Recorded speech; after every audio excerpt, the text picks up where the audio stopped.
a gente se encontra, que alegria. Aqui a gente se conhece, a gente se reconhece. Somos comunidade, somos amigos da cidade. Somos comunidade, somos amigos da cidade.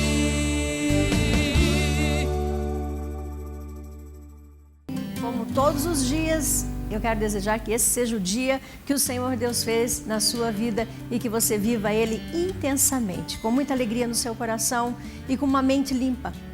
Porque a alegria no coração diz respeito a uma mente limpa também. É aquilo que, sabe, vai sendo lançado na nossa mente e que às vezes a nossa mente vai ficando congestionada, perturbada, amedrontada, e você tem que fazer uma limpeza na sua mente. E você tem que trazer, ao invés de medo, coragem. Ao invés de tristeza, alegria. Ao invés de preocupação, esperança. E aí então você começa a dizer, esse será um dia abençoado, porque a minha mente está tomada de coisas que são abençoadoras, tanto para o meu dia como para o dia daqueles que estão próximos a mim. Porque quando uma pessoa não está bem, ela consegue, fazer com que todos que estão ao seu redor também não fiquem tão bem assim.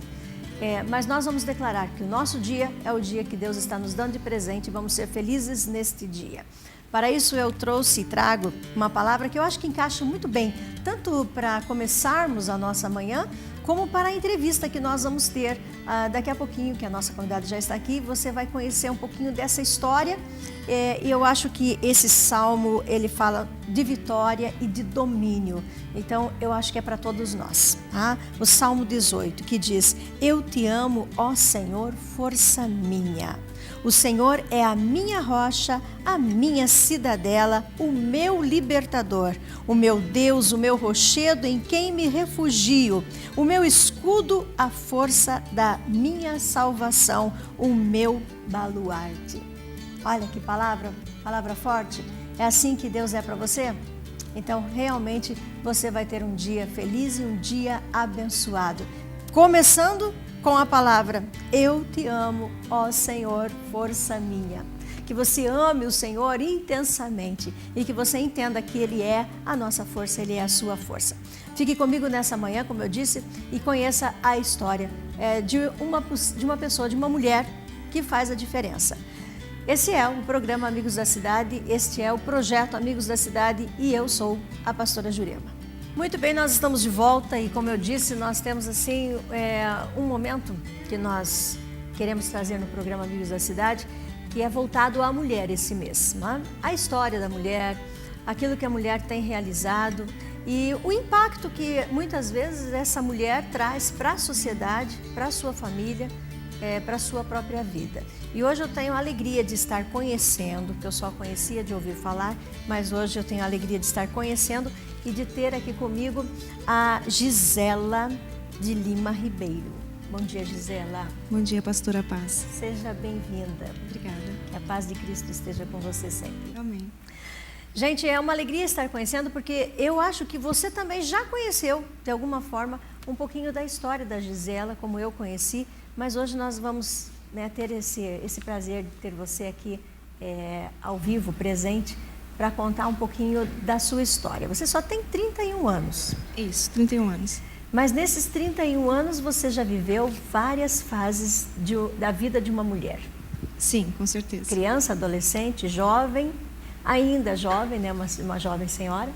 Isso. E você já viveu várias fases. Esses dias eu estava lendo, que a Maiara me passou, alguma coisa que você colocou lá de um relato, tá, da sua história, um breve relato. E eu queria que você estivesse bem aberta para trazer a todos nós aquilo que você quiser, talvez daquele relato ou do que você vive no momento.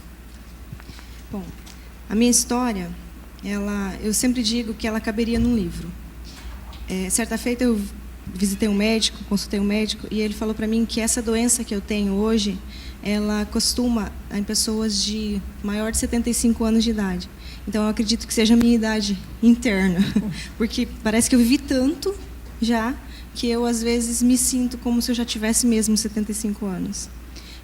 Como eu coloquei no relato, eu sou filha de uma gravidez indesejada. né? Na verdade, eu sou uma tentativa de aborto, porque eu nasci aos 7 meses, uma tentativa de aborto da minha mãe.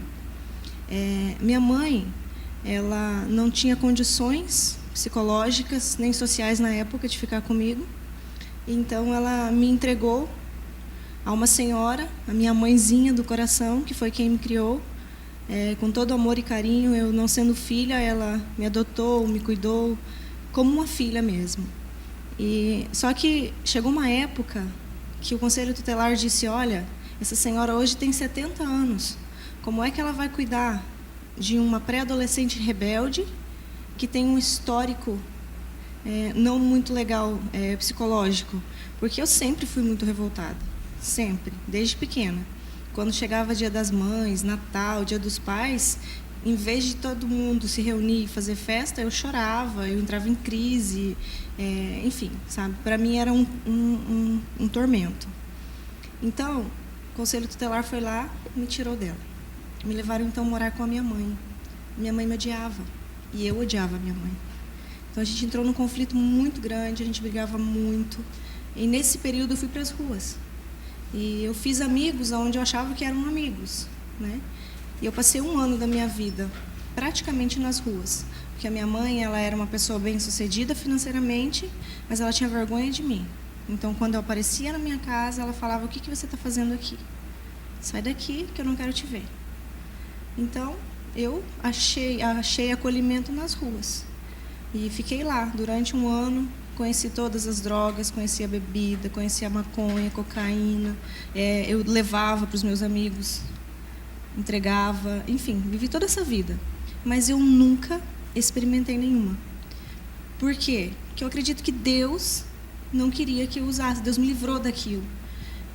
E quando eu achei que era o fim, no Réveillon de 2006, eu achei que era o fim da minha vida, porque aquele dia eu pedi para Deus, nem sei como que eu pedi para Deus, enfim, do jeito que eu sabia pedir para Deus, eu pedi para Deus que, se Ele existisse, que Ele me matasse, porque eu não queria mais viver. E eu fui para a rua e a gente comprou várias garrafas de uísque, champanhe, enfim, para a gente passar a noitada. E a gente tinha combinado que nós íamos passar a noite bebendo. Eu e os meus amigos também, sem família. Naquela noite, eu não consegui beber e eu deitei a minha cabeça no meio-fio e eu olhei no céu e eu vi as estrelas e eu falei: Deus, se o Senhor existe, se manifesta para mim. É tão lindo o céu, Deus. Senhor, eu acredito que o Senhor existe, mas se mostra para mim que eu não te conheço. Aí então chegou a mim uma pessoa que estava indo para a Santa Ceia da igreja. E ela colocou a mão na minha cabeça e ela disse: filha, aqui não é o teu lugar. Eu tenho um lugar mais legal para você, vem comigo. Eu fui, chegamos na igreja. Alguém usado por Deus apontou o dedo para mim e disse: olha, eu vou te abençoar. Eu sou Deus na sua vida e eu contemplo a sua vida. Quantos anos você tinha? 12. 12 anos. 12 anos. 12 anos vivendo intensamente esse mundo da rua, né, dessa situação toda de convívio. Sim. Aí Deus fez essas promessas para mim e Ele disse para mim que Ele ia me levar para muito longe dali, que o que Ele tinha na minha vida não era ali. Então, no dia 2, meu pai ligou. Minha mãe já não queria mais que eu ficasse com ela. Meu pai ligou e pediu se eu pudesse vir morar com ele. E eu vim. E a partir daí minha história mudou, porque aí meus pais, meu pai e minha madrasta, já eram evangélicos, conheciam a palavra de Deus. Acabei indo para a igreja junto com eles. E Deus tem feito se cumprir na minha vida tudo aquilo que Ele disse, sabe? Não que minha vida, depois disso, tenha sido assim, 1000 maravilhas. Mas tudo que eu tenho passado, Deus tem segurado na minha mão. Porque quando as minhas filhas nasceram, elas têm 12 anos hoje. A idade que eu tinha quando eu passei tudo isso. Hoje elas têm 12, as minhas filhas mais velhas. Quando elas nasceram, elas eram promessa de Deus também, mas elas foram desenganadas pela medicina. E eu pedi a Deus que deixasse elas para mim. E Deus deixou, elas já têm 12. Quando a minha filha mais nova nasceu, ela tinha problemas sérios neurológicos. Ela foi desenganada, ia tomar remédio forte pro resto da vida, ia ter convulsão pro resto da vida. E eu sempre falando para Deus: Deus, não permita que isso aconteça. Livra minhas filhas, né? Guarda a vida delas. E Deus tem feito isso. Aí até que agora chegou a mim. Mas eu creio que do mesmo modo que Deus me deu vitória com 12 anos, que Deus me deu vitória com as minhas filhas, Deus vai me dar vitória também. Eu acredito piamente. E como eu sempre digo, se for assim da vontade dele, me levar dessa doença, eu vou sorrindo, porque eu sei para onde eu vou.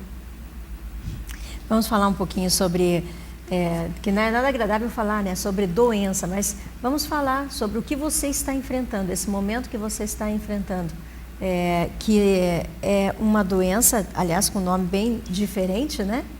Trombocitemia. Isso, trombocitemia.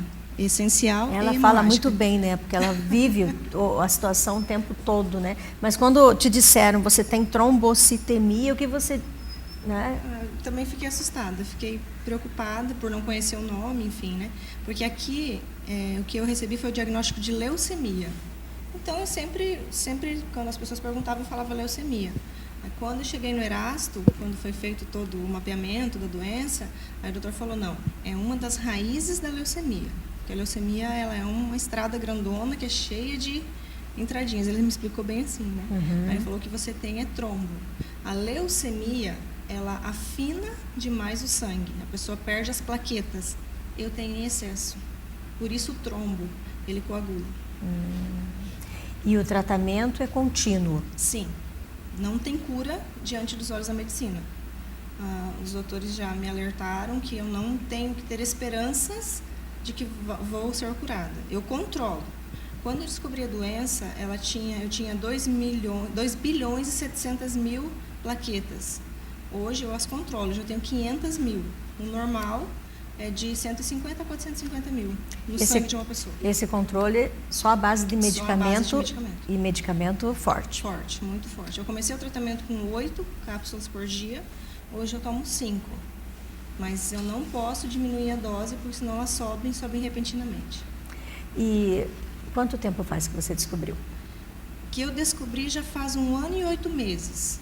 Que eu me trato já no Erasto, vai fazer 1 ano agora. E quais foram os sintomas? O que você começou a sentir que te levou a buscar o tratamento? Muitas tonturas fora de horário. Assim, que a gente às vezes tem tontura porque está com fome, né? Eu tinha tontura fora de horário, totalmente. Ou então manchas roxas no corpo e desmaios. Muitos desmaios. Todo mundo na minha casa achava que eu estava grávida quando eu descobri a doença, porque eu desmaiava muito, o pessoal falava, deve estar grávida. Mas, enfim, não era isso. Então, assim, os sintomas principais são os hematomas, que aparecem sem a gente bater, as manchas. Eventualmente, eu tenho alguns sangramentos, quando elas aumentam ou abaixam muito de repente. Aí eu tenho alguns sangramentos. Mas... E no exame que você fez, né, e foi ao médico, fez um exame de sangue, já apareceu que que o seu sangue não estava bem, já deu um sintoma ali. Ele aparece com muitas plaquetas, né? Uhum. O exame que faz aparece. Um exame simples, eu diria, isso, né? No hemograma comum a gente já descobre. Daí depois faz toda a biópsia para ver se ele está na medula, onde que ele está alojado. O meu está na medula. A minha medula joga o sangue já doente para o sistema sanguíneo. Mas isso começou quando você tinha, então, 30 anos, 29, 30 anos? Segundo os médicos, não. Eu trago isso de criança. Provavelmente da formação ainda. Mas só apareceu aos 29. Demorou a se manifestar. Demorou a se manifestar. Mas, como você disse, é uma coisa que acontece geralmente com pessoas idosas, né? Isso. Então, quer dizer, uma pessoa idosa pode até ter um problema como esse, viver uma vida toda, 70 e tantos anos, e vai aparecer... Isso, e apresentar com 70, 75 anos. Uhum. Quer dizer, casos como o seu são raros. Muito raros. Eu estava lendo sobre, e ele a cada 100 mil habitantes, um tem essa doença. Esse tratamento também traz a quimioterapia? Sim, a medicação que eu tomo é quimioterapia.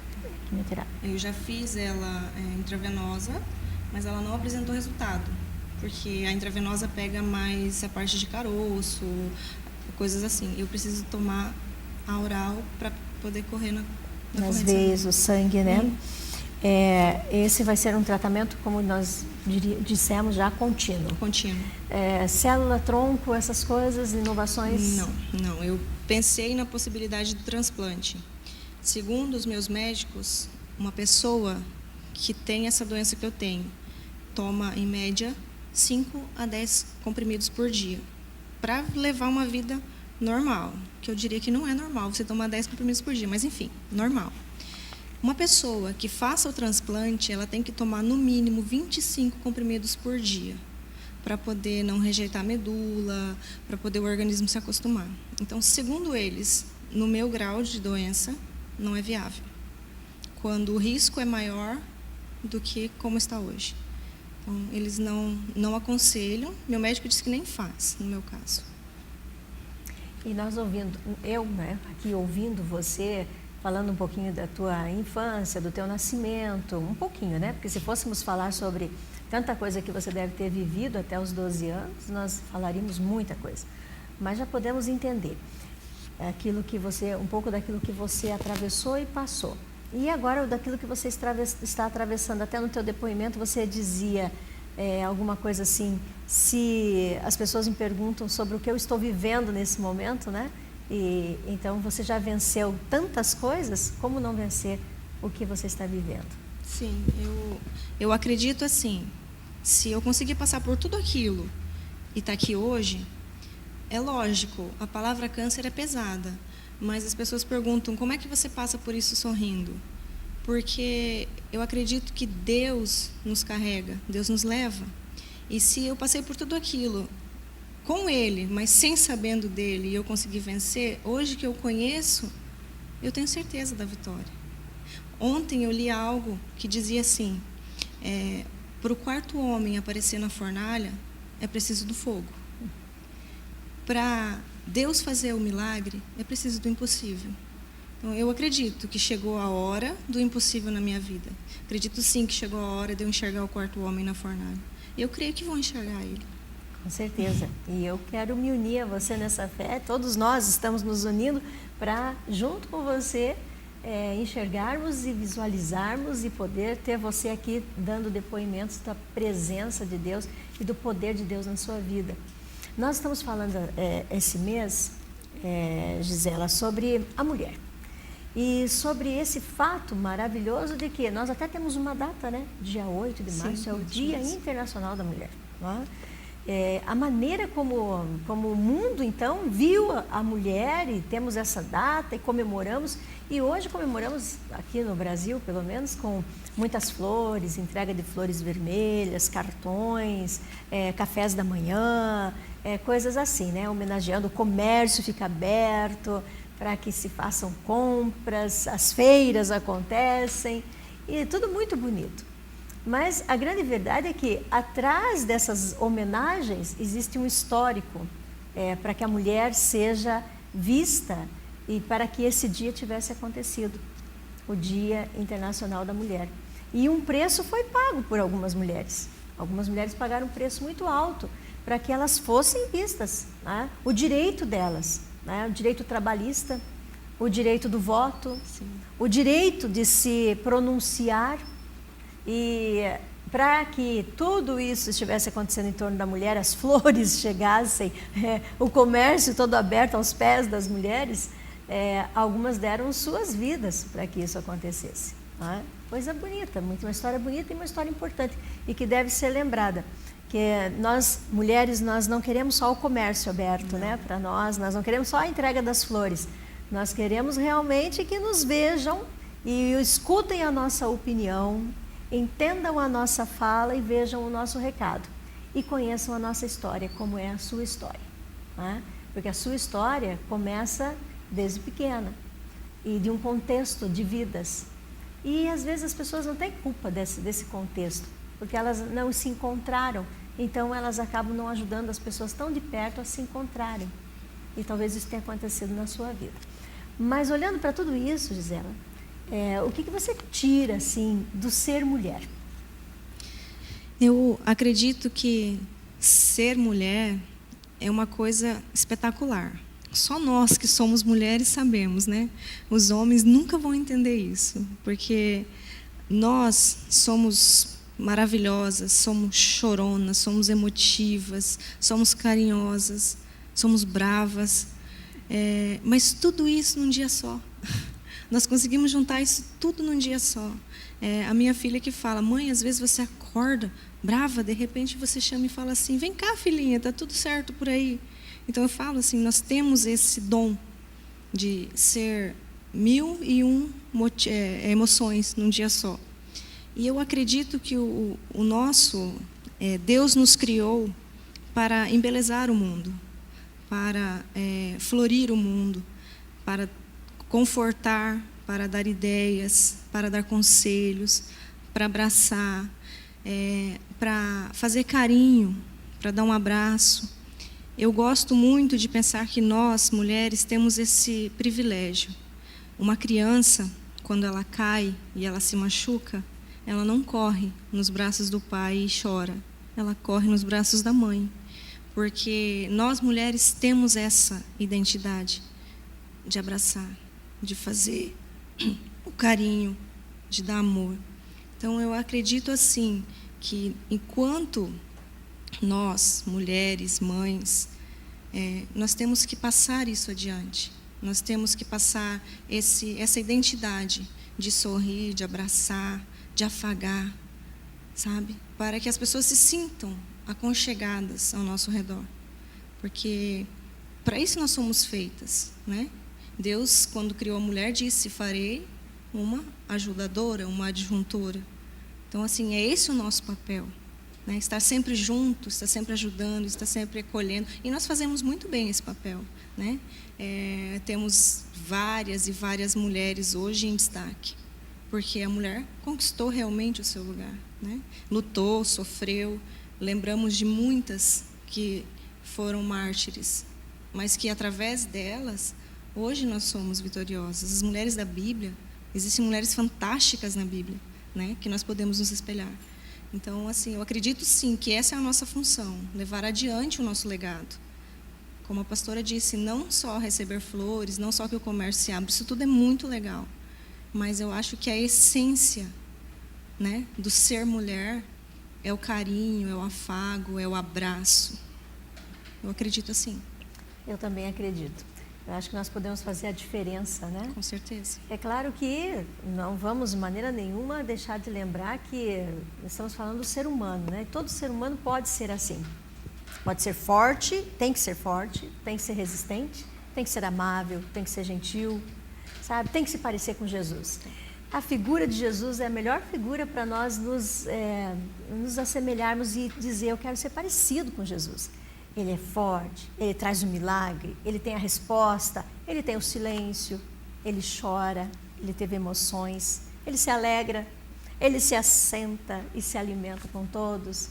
Então, eu acho que é a figura assim que todas nós, mulheres, podemos olhar e dizer: olha, todos nós, todo ser humano tem que ser parecido com Jesus. Gisela, eu quero agradecer muito, né, o fato de você ter se disponibilizado a estar comigo no programa hoje, para que pudéssemos juntas levar a todo o nosso público o valor de uma mulher que aos 31 anos já viveu intensamente coisas tão fortes e que agora está vivendo intensamente um momento tão forte, mas que sabe muito bem como viver esse momento. Eu acho que isso é um grande exemplo. Obrigada, pastora, pela oportunidade.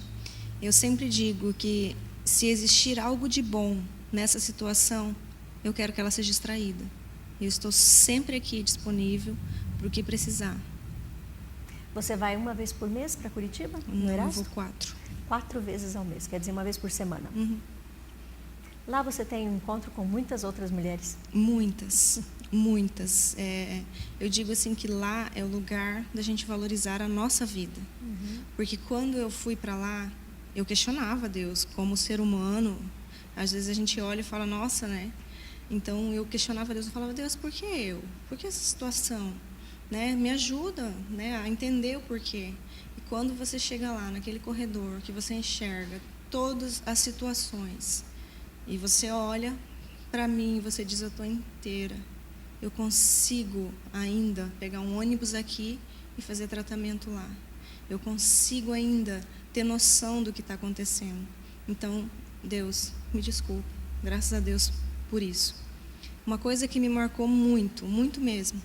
Quando eu estava com 2 milhões de plaquetas, eu tive que fazer uma férise de plaquetas, que é tira o sangue, coa e devolve o sangue. E aquelas plaquetas ali, elas são doadas a quem tem leucemia. Então, eu chorei para a minha médica e eu disse, eu estou cansada de lutar, eu estou cansada disso. E ela falou assim, vem cá que eu vou te levar lá na pediatria. Eu cheguei na pediatria, tinha uma menininha de uns 6 aninhos. Ela me abraçou e disse assim, tia, as suas plaquetas agora correm no meu sangue. Eu caí em lágrimas e eu chorei tanto e eu me achei tão egoísta na hora. Sabe assim, que Deus vai mostrando e você vai entendendo o porquê das coisas? Então eu fiquei muito feliz esse dia. E por isso eu digo que se tem algo de bom que dá para extrair disso, eu quero que seja extraído. Que assim seja. Deus te abençoe. Amém. Mais uma vez, muito obrigada. Aqui a gente passa todo dia, aqui a gente se